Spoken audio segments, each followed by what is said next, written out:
நடிகர் விஜய் அவர்கள், தமிழக வெற்றி கழகத்தினுடைய தலைவர் அவர்கள், அவருக்கு தெரியும். அவர் உட்கார்ந்து அரசியலை பார்க்கணும், உன்னிப்பா பார்க்கணும். இத்தனை நாளா கொஞ்சம் சினிமால பிஸியா இருந்தாங்க. அதனால 10 ஆண்டு காலம் மோடி ஐயாவுடைய ஆட்சியை சரியா கவனிச்சாங்களான்னு தெரியல. இப்ப அரசியலுக்கு வந்திருக்காங்க, அதனால அவர்கள் கவனிக்கணும். 10 ஆண்டு காலமாக அம்பேத்கர் ஐயா சொன்னபடி அரசியல் செய்து நாட்டு மக்களுக்கு நல்லது செய்வது யார்? அவங்க பின் பாயிண்ட் பண்ணட்டும். இந்த இடத்துல பிஜேபி அம்பேத்கர் ஐயா கொள்கைக்கு விரோதமா போச்சு சொல்லட்டும், பாயிண்ட் சொல்லணும், பாயிண்ட் சொல்லணும். 10 ஆண்டு காலம் பிஜேபியினுடைய ஆட்சி, மோடி ஐயா ஆட்சி. 11 ஆண்டு காலம், 13 ஆண்டு காலம் குஜராத்ல மோடி ஐயாவுடைய ஆட்சி.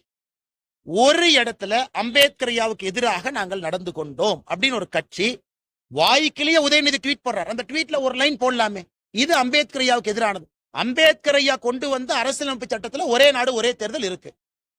அதைத்தான் 1968க்கு பிறகு திரும்ப கொண்டு வர்றோம். இது எப்படி அரசியலமைப்பு சட்டத்துக்கு எதிராக இருக்கும்? ஏன்னா அம்பேத்கர்